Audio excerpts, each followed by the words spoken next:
Hello, students, and welcome to Level 19, the Prelude in C major. This is the very first piece that Johann Sebastian Bach would use to teach his students. It's from the set of music that Beethoven used as a child to learn how to play piano. And if you look in the background of the sheet music here, you can see that what is that faint image in the background is the original handwritten version by Bach himself. So this song that we're going to work on is this song in the background. I just thought that would be a great kind of background art thing for this. So now, if you're looking at this, you're probably thinking like, Mr. Zach, this is so easy. Da, da, da, da, da, da. Right? Like you can do this. Okay, go ahead. Just find the notes. I don't need to teach you anything. Why are we even doing a lesson? Aha, because this level starts with expression and rubato. Expression is going to be mainly controlled by how loud and how fast we play. So loud and soft, faster and slower. And when we bend the tempo, or when we change how fast and slow we go, that's an expression marker called rubato. So when we play this, we are not going to go as if we had the drums going. Here, come on drums. Not going to be You could do that, and if you want to, go ahead and try that for a second. We want to get used to that as the basic idea. But instead, we must turn off the drums because what we're going to do is bend the tempo.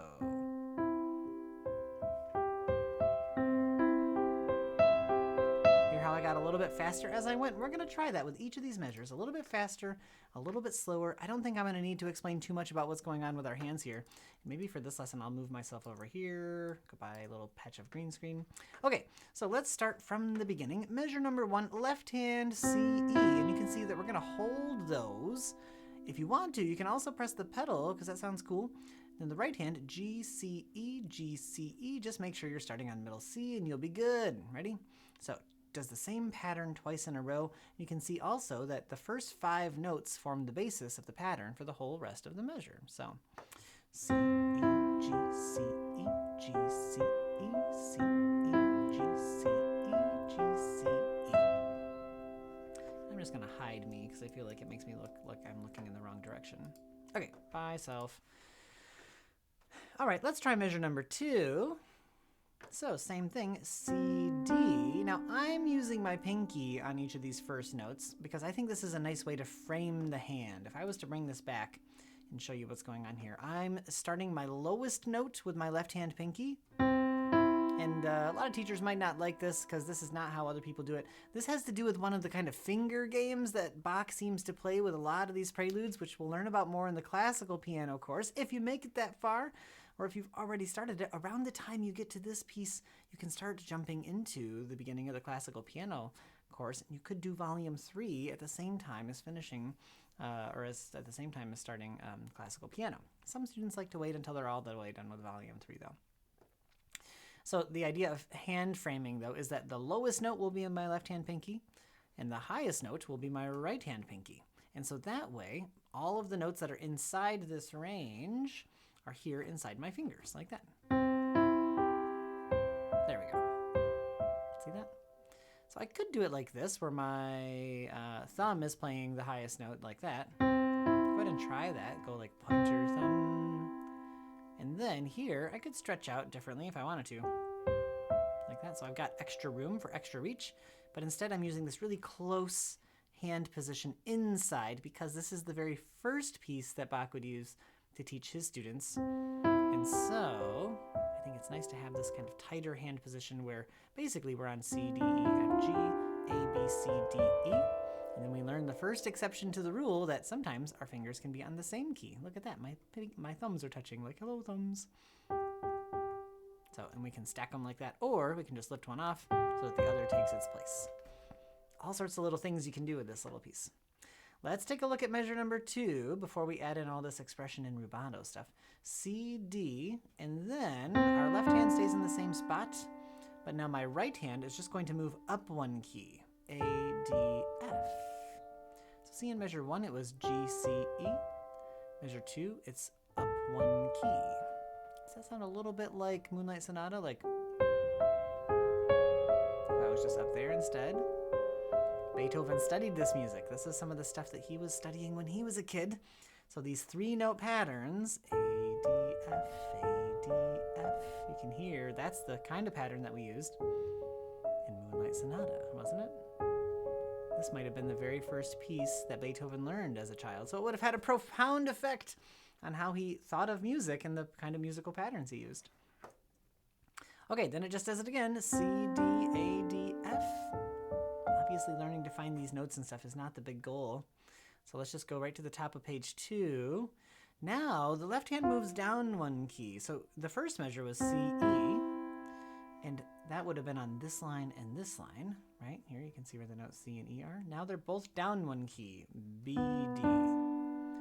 So if we use the hand framing concept where our lowest note or furthest left note is our finger that's furthest to the left, then we're using the same fingers that we did in measure 1, B, D. And then in the previous measure, we played A, D, F. In this measure, we played G, D, F. So my thumb moved back down one finger to where it was in measure 1. In measure 2, they all moved up one key. And then in measure 3, my thumb moves down, but these ones stay right where they were. They're kind of glued into their place. Neat, huh? So musical patterns, but in this case also there's a lot of finger patterns. That's kind of necessary. And then measure 4 completes the idea by coming back to where we were in measure 1. So my left hand moves back up a key to C, E. And then my thumb was already on this G, and now these move back down, C, E, like that. And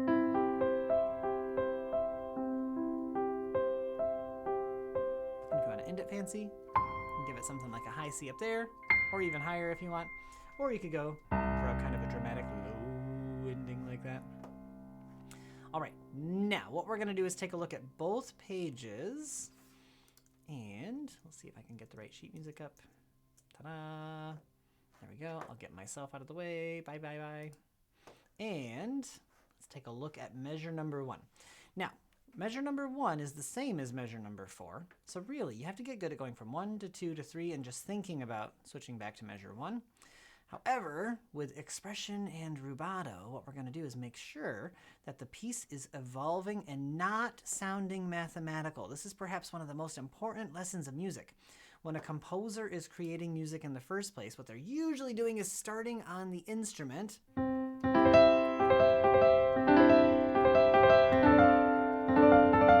then they're taking those patterns, whatever they come up with there, and then they're putting them into math. And the job of the performer is to take the math, the kind of notes that they gave us and the structure, how long all these notes are supposed to be, and turn it back into music. Because just to play it purely mathematically, like a computer would, that's not the job of the musician. That would be like saying an artist's job is to do like a paint by number and get exactly the right numbers in exactly the right spot, and if the color is all perfect, then the artist has done their job. I don't think so. I think that the musician's job is to create an effect for the listener, whether you're the listener because you're playing for your own enjoyment, or whether you have an audience that you're playing for. And so what we want to do is think, who is our audience? So let's just start imagining the affect, or the sort of affection that the person would feel, like the emotion that they would feel. Let's start imagining who is our audience. So you could maybe think about your brothers and sisters, or your parents, or grandparents, or neighbors. Or you could think of playing for your school, a classroom, or playing maybe for a religious organization like a church. You might be playing for something like a wedding or a graduation ceremony. You might be playing for something like a funeral or a birthday party. See how many different places there are to play? So imagine if we were playing for a birthday party, we would want it to sound probably pretty happy, right? Like, because there's a lot of energy at a birthday party, so there's a lot of speed. Speed is good. Oops. Because that sounds more happy. You could go even happier if you want. Or put a little skip into it. And what I'm doing now is totally changing the rhythm from what he wrote into something that sounds a little bit more skippy and jumpy, right? But if it's for something like a wedding, and maybe this is where the grandparents are walking down the aisle before the bride comes in, we want it to sound a little more solemn, because the speed that we go might influence the speed that they walk. So for example, we might go like, step, step, step, step, or even slower. Step, step. And people are crying. Weddings are so beautiful. And then, since they're getting close to their destination, we could slow down a little bit. And then this is when they sit down.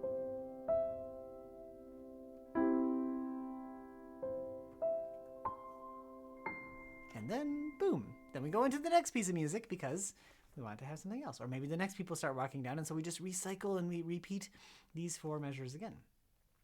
So the basic elements of control are faster and slower, louder and softer. So let's try this. We're going to do a lot of rubato here. In each measure, let's do an exercise where we speed up and then slow back down.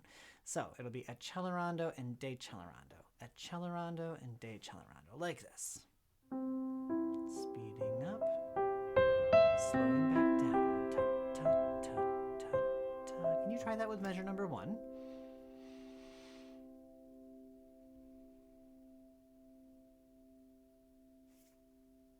And then let's do it with measure number 2, speeding up and slowing down. So slow, slow, fast, fast, fast, fast, fast, fast. Slowing down, slowing down.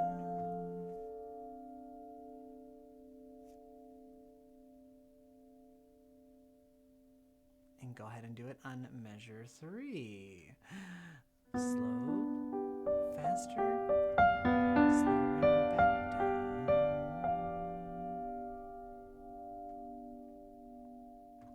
And then I know I'm kind of blocking some of these notes right here. They're the same as these notes, so don't worry about it. And then let's do it again. Speed up, slow down.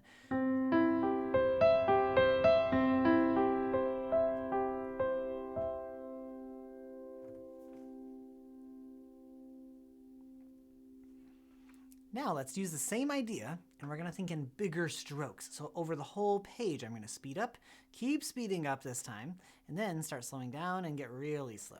Then we'll do the same thing on page 2. So let's look at all of page 1 slowly. The slower you start, the easier it is to make it sound really fast because you're going so slow in the first place. So people will notice more. Like this. Slow, slow, slow, slow, faster, faster, faster, faster. Then we're slowing back down.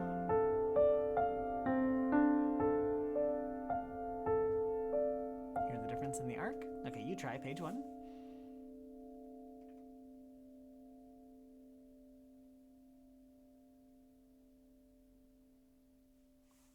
If you need to pause, you can. Let's go on to page 2 and try the same thing. Speeding up. I'd like to think of it like a train. Faster,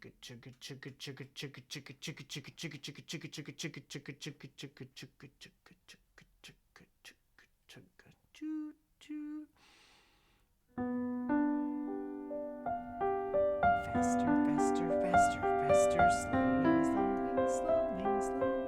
Chugga, chugga, chugga, chugga. Your turn.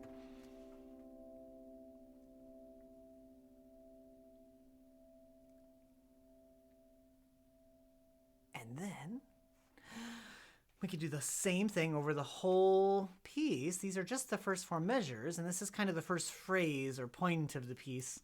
And so what we're going to do is speed up through all of page 1 and then slow down through all of page 2, just to keep it nice and even, 50-50. What I might actually do is speed up through the first 3 measures and then start to slow down on this last one, or even just in this last part right there. So let's try the even split, where it's faster, faster, faster, and then slowing, slowing, slowing. Listen to what that's like.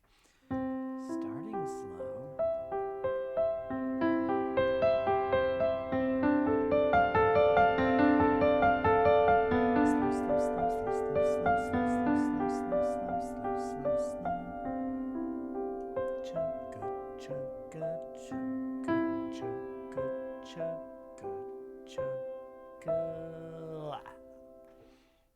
Your turn.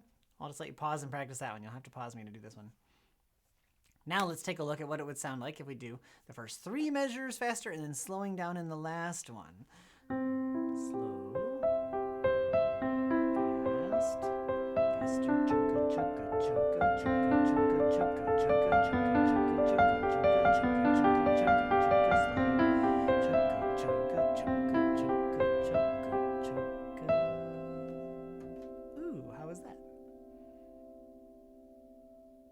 You pause and practice that one. 3/4 fast, and then slow down.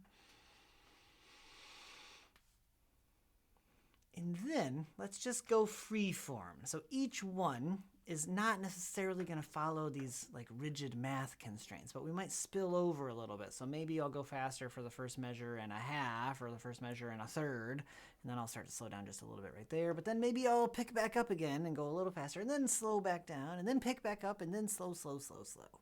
Maybe something like that. Let's see what happens.